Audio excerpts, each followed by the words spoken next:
Quelles pourraient être les conséquences, dans le pire des cas, du refus d'association d'obéir à cette injonction? Écoutez, il est clair que pour une association locale qui finalement exerce une sorte de délégation de services publics, notamment sur des missions d'hébergement et d'accompagnement de personnes sans abri et de personnes migrantes, la pression de l'État peut être terrible localement.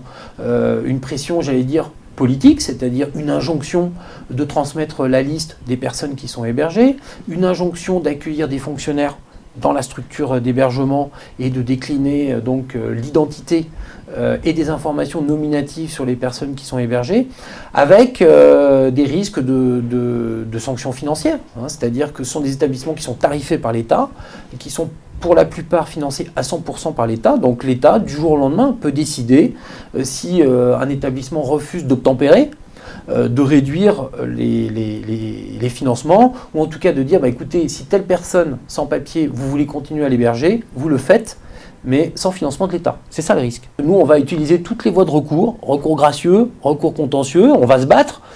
C'est sûr qu'on n'est pas dans une situation, je dirais, dans un rapport de force favorable. C'est le gouvernement qui gouverne. On sait aussi qu'il y a une partie de l'opinion publique qui ne souhaite pas, je dirais, qu'on continue à accueillir dans l'hébergement des personnes qui ont des problématiques de titre de séjour. Et c'est d'ailleurs pour ça que le gouvernement surfe sur cette partie de l'opinion publique pour engager des mesures qui, encore une fois, n'ont jamais été engagées à cette ampleur-là dans le champ de la lutte contre l'exclusion.